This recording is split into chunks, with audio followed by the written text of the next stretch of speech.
Խորհրդարանական ընտրություններում ապա պատերազմ կլինի, ըստ մասով ինչ կասեք։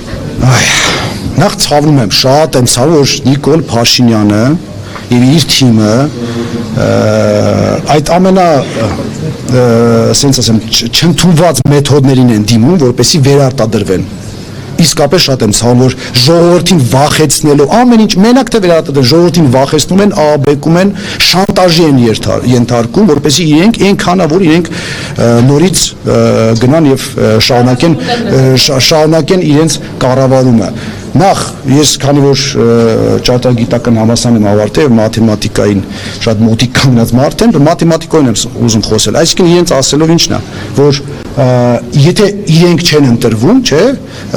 ապա լինելու է պատերազմ, խաղաղություն չի լինելու։ Լավ, այդ ինչ է նշանակում, որ իրենք պետք է անընդհատ մեր ամբողջ կյանք իրենք ընտրվեն, ենթադրենք 20 տարի հետո էլ պետք է ընտրվեն, այդ 25 տարի հետո կարող է չընտրվեն, պատերազմը լինելու, բարձր չէ որ չի լինելու, շատ վտանգավոր ճանապարհ են ընկել իրենք, որ կապում են պատերազմը եւ խաղաղությունը, մասնավորապես խաղաղությունը կապում են մի քաղաքական թիմի հետ ավելի վատ։ Իրենք կապում են մի մարդու հետ։ Լավա չեն ասում, որ ԿՊ-ն չէ, Նիկոլը որ չլինի, խաղաղություն չի լինելու։ ԿՊ-ից երթնադենք Միրզոյանը որ լինի արած, կարող է պատերազմ լինի։ Չեք կարծում, որ դա ժողովրդի մեջ վախի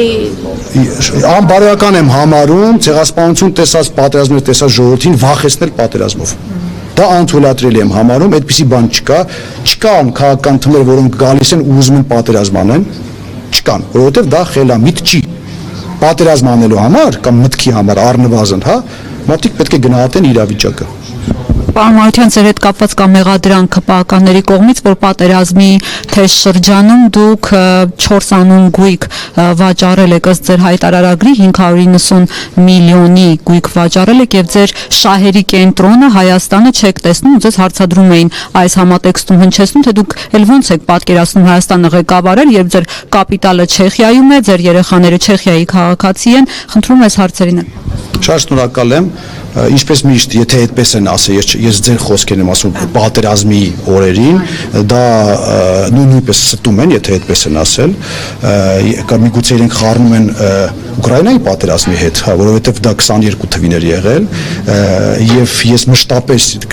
ցավում եմ, որ այդտեղ էլ ես չգիտեմ ով ասել, ինչ մասնագետ է ասել, ցավում եմ, որ այդտեղ էլ իրենք բացարձակ ոչ մի պատկերացում չունեն բիզնեսի մասին, պատկերացում չունեն ներդրումների մասին եւ այլն, ես իմ ամբողջ կյանքը ներդրումներ եմ կատարում անշարժ գույքի մեջ եւ այդ ներդրումները եւ Հայաստանում են եւ Եվրոպական միությունում են, ոչ միայն Չեխիայում, նաեւ Ավստրիայում, նաեւ այլ երկրներում եւ անընդհատ դա փոփոխվում է, այսինքն դա մաքուր բիզնես է։ Այն ժամանակ, երբ որ միտեղ էժանանում է գույքը, հա, հակառակ, երբ որ միտեղ թանկանում է, դա վաճառում ես, երբ որ էժանանում է, գնում ես, այնուհետև փոխում ես, այս պահին մեկ մեղադրում են, հետո մեղադրում են, ասում են շենքակառուցում, բանում, մոնումենտում, չէ, ասում են դեմա իրար հետ խոսացեք, մեկը ասում է ծախում է, մեկը ասում է կառուցում է, կողմնորոշվեք, պարոնայք։ Այսինքն բնականաբար սա մանիպուլյացիաների դաշտից է, ասեմ ավելին, ես շատ անգամներ վարկեր են վերցրել հենց Եվրոպական միության երկրներից եւ այստեղ գույքեր եմ ձեռք բերել։ Արմարության թույլտվեք մեկ հարցը ես տամ, այ դուք ձեր խոսքում նշեցիք, որ ձեր պլան, այս բոլոր կանանց հատուկ զիջեցի, որ հետո դուք նշեցիք, այո, որ ձեր պլան մաքսիմումը դա իշխանափոխությունն է, միևնույն ժամանակ նշեցիք, որ եթե ձեր չափանիշներին ինչ-որ ուժեր չհամապատասխանեն, նրանց հետ դաշինքներ չեք ձևավորի, բայց այստեղ ես որոշակի այսպես ասած պարադոքսալ իրավիճակ տեսա։ Հիմա եթե ստացվի, որ պլան մաքսիմումի համար ստիպված լինեք միավորվել Տապանի հետ, Բելարուսի հետ, Ռուսաստանի հետ, մյուսների հետ, կգնաք այդ քայլին, որովհետև ձեզ եւ մյուս ուժերին մեղադրում էին 23 թվականին, որ այ երբ որ միասնություն այսպես ասած տեղի չունեցավ, դրա համար ԿՊ-ն քաղաքապետարանի այսպես քաղաքային իշխանություն ստանձնել։ 23 թվականի մասոզում անպայման նշեմ, որ 23 թվականին եղավ այդ բանը եւ քաղաքական ուժ առնվազն այնտեղ երկու ընդդիմադիր քաղաքական ուժ կար, հանրապետություն կուսակցությունը, որը իրեն հռչակել էր ընդդիմություն, բնավ ընդդիմություն չէր, այսօր արդեն բոլորը դա գիտեն, որ դա ուղղակի ԿՊ-ի էժանագին պատзел կենա, հա, այսօր այն ժամանակ դեռ մարդիկ չգիտես ինչի չէին հələ տեսել, բայց ամբողջ ընթացքում դա երևաց, այսինքն մնաց երկու քաղաքական ուժ, մի քաղաքական ուժը հայտարարեց, որ առանց ոչ մի նախապայմանների ձայները տալիս է մեզ, որպեսզի ձևավորվի քաղաքային իշխանություն, մյուս քաղաքական ուժը ուղղակի խաբեց ժողովրդին, որովհետև ինքը չուներ այդ ձայները, ինքը ուներ 7 մանդատ, այդ 7 մանդատից 2 մանդատ կրողը մեկը գտնվում էր բանտում, մյուսը գտնվում էր արտերկրում։ Եվ իրենք այդ մանդատները վայր չդրեցին, որպեսզի այլ մարդիկ վերցնեն մանդատը եւ կարողանան գալ ընտրության եւ ընտրություն կատարել քաղաքապետի։ Սա շատ հստակ պետք է ֆիքսել, որովհետեւ մարդիկ նրբությունները չգիտեն, ես սա ուզում եմ ֆիքսել, այսինքն տապալեցին այդ process-ը, ինչպես էր կուսակցությունը հանրային ձայն կուսակցությունը տապալեց այս process-ը, սա պետք է ֆիքսել։ Ինչ կապված է պարլամենտական, ընտրությունների հետ, ես ասեցի, որ պարլամենտարիզմը դա ծրագրի մասին է, պարլամենտարիզմը դա ժողովրդի տված քվեի այդ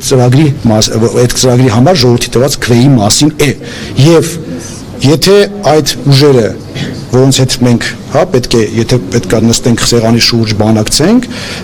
եթե ընդունում են մեր այդ ծրագրի կետերը, եթե չեն ընդունում, դրա համար մենք ունենք ծրագրամը մաքսիմում եւ ծրագրամը մինիմում, դրա համար մենք ունենք այդ ծրագրերը մաքսիմում եւ մինիմումը, որովհետեւ մեզ համար մեր սկզբունքները շատ կարեւոր են եւ մեզ ձայն են տալի մարդիկ, հենց մեր սկզբունքների համար մենք չենք կարող այսօր ասել, գիտեք, մենք տեսնում ենք մեր զարգացումը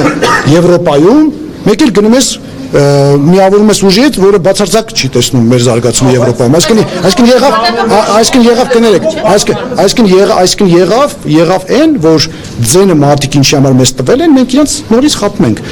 Դրա համար գոյություն են բանակցություններ, պարլամենտարիզմը այդ բանակցությունների մասն է։ Եթե մենք ուշադիր հետևենք եվրոպական պետություններին, այնտեղ շատ ամենաանհավանական անգամ միավորումներ են լինում հանուն ծրագրի իրականացման, որովհետև գալիս են ինչ որ կոնսենսուսի,